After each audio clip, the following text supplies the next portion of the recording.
Welcome everyone. My name is Tania Thornton and I'm with you today to bring through intuitive insights for living a life you love. I create this show just for you, and my commitment to you is to model authenticity, be transparent, and create space for open and transformational sharing. And I want to welcome you all to episode 3, the Christmas show. And I encourage you all to stay until the end, because I have an amazing special guest, the world's first joyologist, Pat Armistead, plus 2 amazing giveaways. And we're going to do a gratitude meditation today for everyone. And we're coming into a time of year which can be quite stressful. And you may feel stretched, overburdened, or emotionally overwhelmed and wonder how you got here. You may also have a sense of financial panic because of the decision our world leaders have made for us. And there are lots of unknowns for many of us in the next 12 to 18 months. Or you may have circumstances outside your control making you feel very uncomfortable. This is okay. I want you to embrace this and know that it won't be like this forever. It is only for a short time and it will shift. You can say to yourself, this is what it looks like until I get to where I want to go. It is like you are being given a stop sign to look at your life and clean it out so you can attract more of what you do want. I know that you are taken care of. God and the angels have your back. So sit back, relax, trust and keep your faith. And I also want to tell you a little bit about myself and how it is up to us personally to shine our light regardless of our circumstances. So as well as working in the healing fields for many years, I've always had really big, busy corporate or government jobs, including supporting 2 Governor Generals. And about 18 months ago, this all came to an end and I had an accident. I slipped and hit my head on the side of a porcelain bath. And I thought my hands would get there first, but they didn't. And my head took the full brunt of the fall.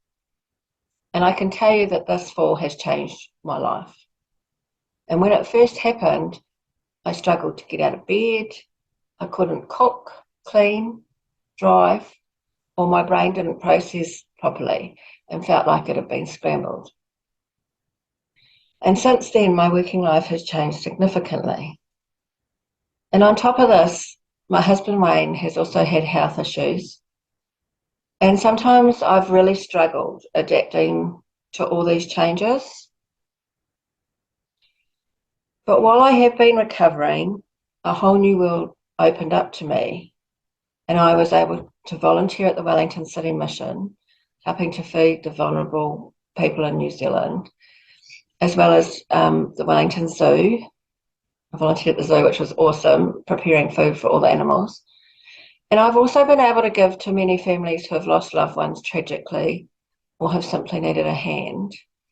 And now we are thinking of setting up our own foundation called the Wings of Grace Foundation.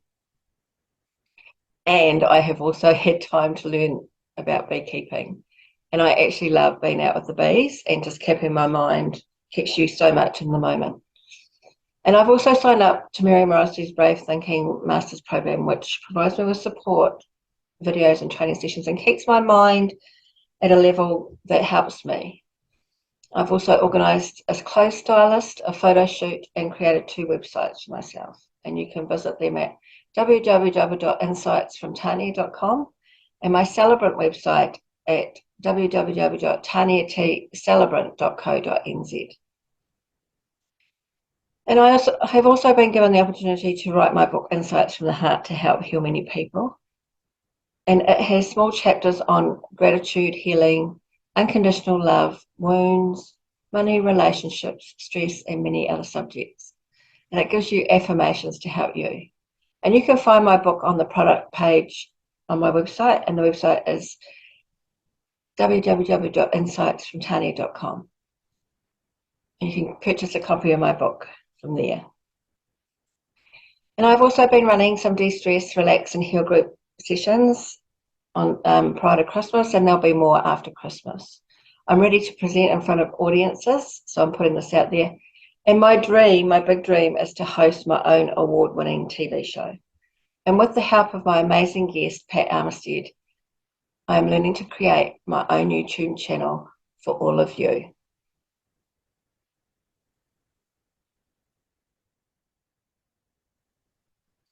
My special guest I have on the show today, Pat Armistead, is referred to as Australasia's answer to Patch Adams.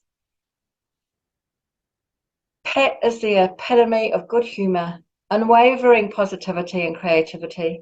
She has a rare capacity to meld her creativity and compassion to champion the human spirit.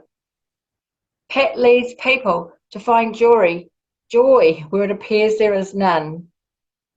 Mike Hutchison, ex-MD of Saatchi & Saatchi, Auckland, said of her,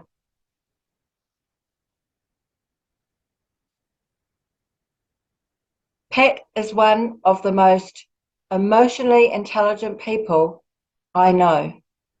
Her unique personal perspectives, traumatic past, repeated losses, and eventual mastery as a multi-award-winning speaker, TV and radio host, and exhibiting artist are a rare combination of talents. And I'll just bring her in. She's waiting in the wings. So just a moment while I just grab her.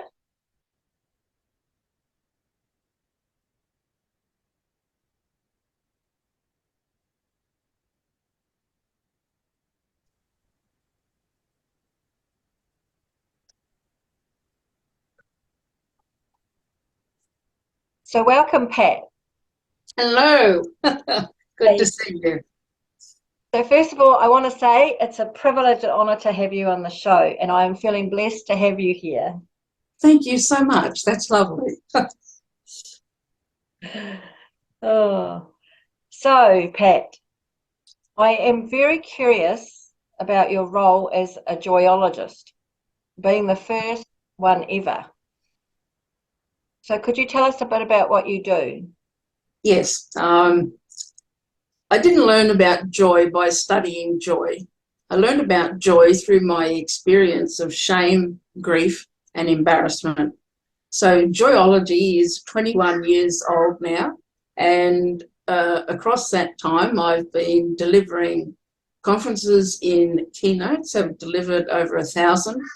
I've been leading a good grief program and a stress humour health program. I had my own radio program when I was living in New Zealand, but I'm back in Australia now. And my focus very much now is supporting leaders to become more conscious, helping people to have brave conversations, and helping people to get present and stay present to their life, even though we have a lot of adverse events happening around us this last 3 years. So Pat, it sounds like you're very busy, and obviously the world needs us, your work now. And as you know, New Zealand and Australia right now are nations in crisis, and some very desperate and unhappy people who are facing real challenges, and with where this country is heading into, because it could be a recession next year, and as it is coming up to Christmas time, which is a time for family and happiness, I think it would be really helpful to many to get some perspective on how they can create and find joy when their circumstances may be dictating that there isn't any to be found. I was speaking at an event last night, and several of the people in the room were commenting that, the family's not speaking, various, problems, or even just differences of opinion, and their concerns and upset about that. And I think as part of it's been my experience, as part of our rising consciousness, we need to we need to really get present to who's in the room at any time. And when we're present, we can't be ruminating about the past or worrying about the future, because we're just here now, as we are here now. And in that space, with practice, we can access the ability to see the good when it seems there's none. And that's been one of my main focuses this last 21 years, probably my whole life, but more with more doggedness these last 21 years, to help people look out and don't see hope. Our young people in particular in New Zealand has the highest instance of youth suicide in the world for the last 20 or even 22 years now. And I talked to Martin Seligman when he was there on a lecture tour one time, and I said to him, do you have any thoughts around why the incidence is so high? And he said, I agree with your thinking and your curiosity around that. He said, it's a beautiful country. It's a small country. It holds many opportunities. And, what's behind that? And I can only come up with, it's who we are being, because our young people are looking out and don't see hope. So what are they looking out on? They're looking out on what we, the collective, have created. And I think our job is to help shift perspectives so that you can open up young people and older people, open up their ideas around what they're perceiving. Absolutely, Pat. I mean, it is quite sad that they don't believe, like, the thoughts that they have in their head and their minds may not actually be what's true or what's happening, and yet it's like you say, coming back to the present, doing your work on yourself, and really teaching people how to enjoy being themselves and being, who they are in essence. It's really amazing. I think your work is amazing that you do, and it's really, it's opening people up to actually, we're not perfect, we're perfectly imperfect, and it's okay, to be like that. And it's our dark thoughts, I don't think will ever leave us. However, the trick for me has been, now I make fun of it because they come in, the doubting thoughts come in, and it's like, oh, there you are. What are you doing here today? And in that humorous rebuttal, if you like, it passes. So it's just like a cloud passing. And we do need to apply discipline. And I think probably the main thing is, I ask my clients, what are you more committed to? It's not that you're interested in being more conscious. It's not that you're interested in having a better experience. You're committed. Right? And when you're committed, you put a stake in the ground, and no matter what, you don't err from that. Now, you might get shaken on the path along the way, that's for sure.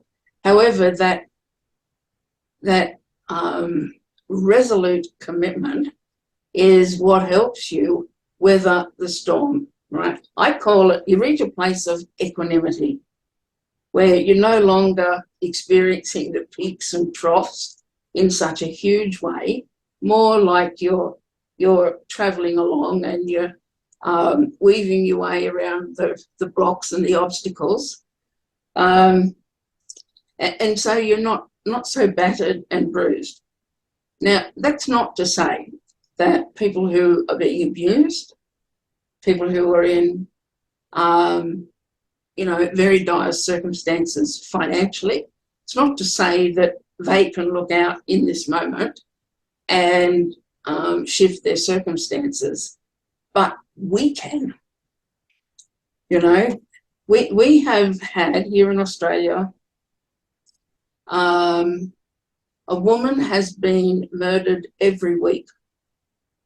It's the highest rate of domestic violence that's resulted in death that we've had this year, one a week. And it's like, what on earth is happening that people feel such vengeance and anger and don't know where to put it. So, you know, we need to ask for help.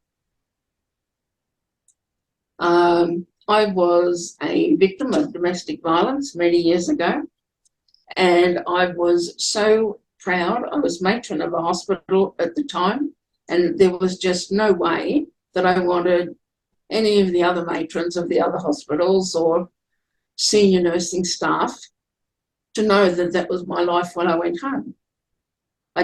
So I put on a bold front, I put on a good face, squashed it all down, and I never told anyone for 30 years. Yeah. And that's very destroying. Your body is going to show up if you don't release that pain. So we need to learn how to manage our grief.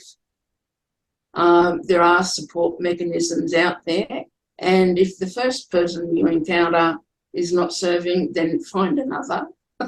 And people will show up. Right? Right. People will show up, and we only have to ask Spirit. Teach me, show me, guide me was something I said for a long time as I got myself sorted at the turn of the century. And, you know, various people, various trainings, various information arrived to help me make decisions and choices. And I think I was already pretty connected to my intuitive self, but I became even more so. And I made a commitment to myself. Whatever comes up now, I'm going to it. So there was no running away, no backing off, no avoiding whatever was coming. And I took responsible for all the messy areas of my life. And if I owed money, then I made plans and I committed to that plan and I paid it off. And in the doing, people admire that, right? Everyone is subject to difficult times with finances, just as one example. And when we can own, not that we did anything wrong, but it's ours, so we created it, and we have a choice. You know, when I relocated to New Zealand, I owed $80,000. We hadn't done anything wrong in our business, but there was a downturn in the economy here in Australia, and my family weren't talking, so we moved over there. And I committed to, I had a loan through the bank, and I just committed to my bank manager. I don't want to declare bankruptcy. I could have. I want to pay my way through this. Now, he didn't like that had happened, but every Friday when I rang him and I said, I'm sending you X amount of money right now, he would say, I can't believe how remarkable you are for your consistency. He said, I can tell my time by your phone call. So, you know, that being that dedicated to what you want to create helps, you know, things arrive to support you. I agree. And, that's pretty awesome. Good too. And adversity teaches us lessons. So, you know, I know the domestic violence I received, I wasn't aware particularly back at that time, but I had so many boundaries that were down, and, you know, I used the word, I tolerated it.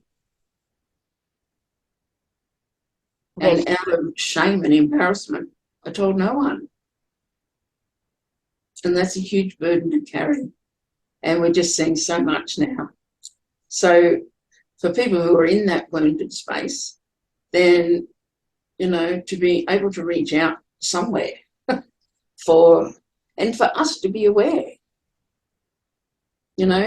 we can have a wonderful Christmas around the tree with family. I know when I was living in New Zealand, very often I had Christmas with the Auckland City Mission. Yes. So placing ourselves where we can really serve, because when we're in service, it's probably the most glorious feeling you can have, to know that you have done good. I gave a presentation last night, and there was a young girl in the audience, and at the end of the presentation, she came over to me, and they'd had a Secret Santa thing, and she gave me her Secret Santa gift. She said, "My mother and I loved every word that came out of your mouth." And she gave me the gift, which is wonderful elf, little white elf. And I was just so moved to tears. And it's like, I didn't know that was going to happen. But, in us being authentic, we touch lives. And people hear it and know it. And what a beautiful thing. To make that outreach. It really is a beautiful thing. And also, the other thing is everybody in their uniqueness, everybody's soul, everybody's uniqueness has a purpose here. And like you say, if you're in service and you're doing something that helps others, you're in a totally different space, and it keeps you in the now. Yeah. One of the things I said to this group last night was, we're going to be opening all these presents on the table. I said, but the greatest gift we can give each other is our presence. Absolutely, and be there, be right here with the person, not somewhere else. Pat, I really admire you. I think your work is amazing. You've certainly helped me, and I would like to thank you, Pat, for coming on my show today, and for all the wisdom to help me create this show as it grows. Wonderful. I'm delighted to contribute to that. You, Pat, have transformed thousands of lives through your events and your multi-award-winning radio program. And it showed, because it was honoured with a civic mayoral reception for its contribution to New Zealand's well-being. And I mean that, and you pride yourself on being able to create high trust environments very quickly, and space for safe, vulnerable sharing as a conscious leader, Pat. You say the coming years will be about rehumanising the workplace. Yeah. I mean, there's a lot going on in that space, and in actual fact, right now, people need it. When we are in a dark place, and it's not just the poor either. It's right across the board. Yeah. Everyone is affected, so it's up to us to keep our energy and our being to who we truly are. Yeah. And those of us who are better able to hold the space, it's so important that we maintain that discipline and whatever practices that help us stay in that space. I have daily practices that I do that are non-negotiable because they help me hold my resolve. And no matter what. So, during lockdowns here, I knew I love to speak and I love to paint. They're the two key things in my life. And I thought, right, I need to orchestrate talking to at least one person on the phone every day. And I'm going to paint every day, whatever that is, whatever it looks like. I'm going to paint or create every day. And when I adhered to that, because I don't do living alone, I live alone now, And I don't do that very well because I'm just so loving, like engaging one-to-one like we are, or with a larger group. And I had to manage that. So, and only then it's finding the joy, having your environment. And obviously for you, painting and getting on the phone was something that worked for you. And maybe one day you can come on and show us one of your paintings, Pat. But you're also saying it's whatever makes you feel happy. For you, you knew it was getting on the phone and painting. But for someone else, it could be, whatever works for them. Mm. For me, it's doing bees. I go out to my beehives or whatever works for you.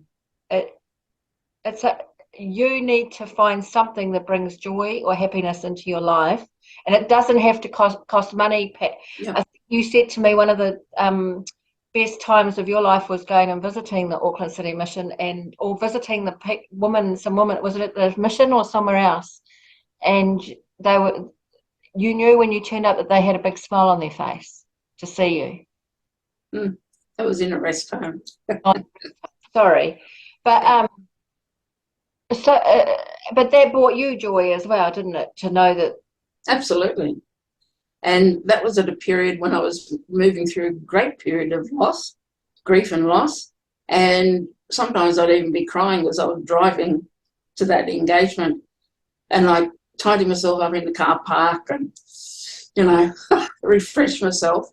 And when I would walk towards the front door, there were two elderly ladies in particular, Joan and Christina, and I could hear them. They're 83 and they were both quite deaf, so they're talking quite loudly. And they'd be saying things like, "Oh, I wonder what she's got on today. I wonder what hat she's wearing. I wonder what things she's going to do." And as I walked into that, at a time when my partner had left, family weren't speaking, a whole raft of other things happened, these 29 elderly residents loved me. And there was no judgment. I mean, you're living proof and a testament to it, Pat. So I can see why you are, a joyologist and why you do what you do. It's pretty amazing. And so, Pat, can you tell me where everybody can find you if they'd like to get in contact with you? Yes, my old website is www.joyology.co.nz, but I also have a new website coming, which is just under my name, patarmistead.com. Oh, that's fantastic. And I look forward to receiving details about that. Okay. So I thank you so much, Pat, and wish you the best. Thank you. Be in touch after the show. Yep, lovely. I look forward to hearing that you've won your first award, down the track, 12 months. Thank you. You've ended the show in an award and you've won. Lives or what is happening. I believe if we come from a place of gratitude, no matter what, then we are living in the present moment of each day. I make this show for you and what is going on in your lives. And today, I would like us to end with a gratitude meditation. So let's relax together. Take a deep breath in and a deep breath out. It is okay for your body to go ahead and relax. I just want you to relax with your feet on the floor. Relax ankles, feet and toes. Relax knees, thighs, legs and hips.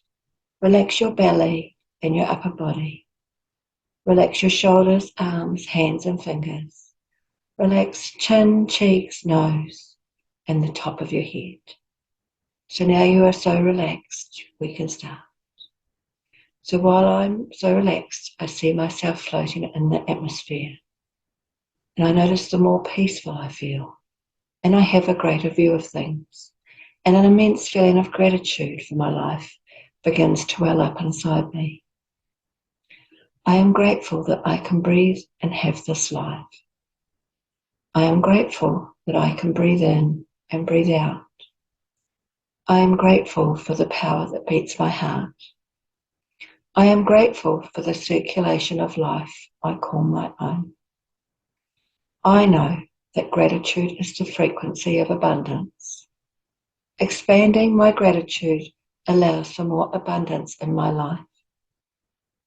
Let's increase gratitude right now and lean into this expanded gratitude, feeling lifted by this gratitude.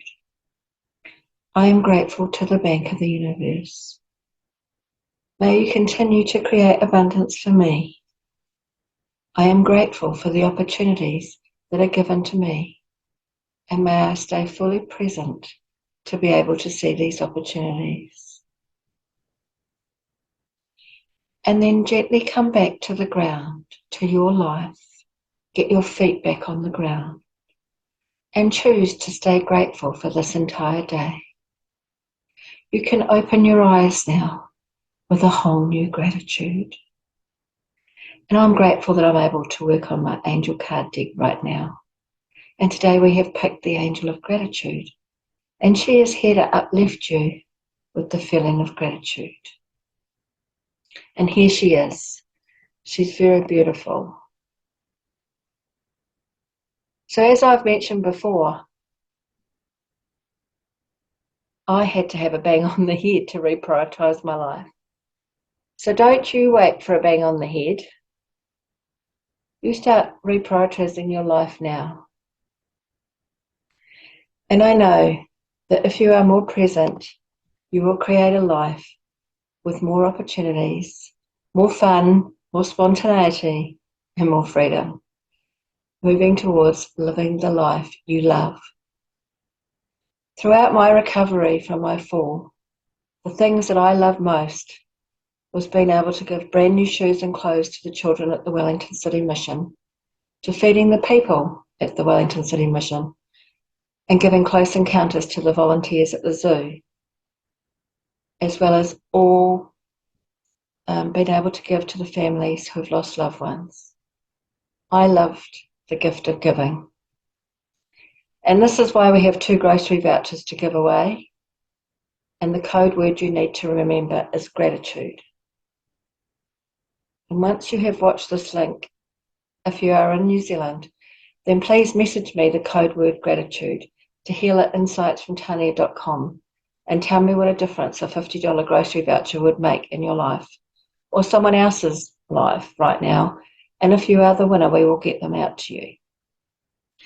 And also, if you have any funny stories or any story you wish to share, then please send it to my email address, healerinsightsfromtania.com.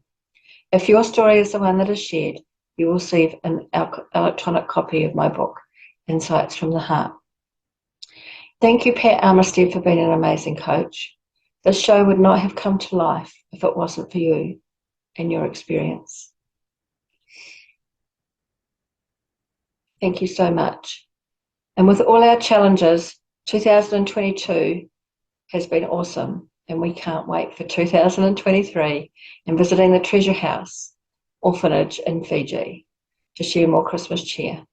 Merry Christmas, everyone. Stay grateful, shine your unique light, and keep your spirits high. This is Tania signing off until next year. Bye-bye.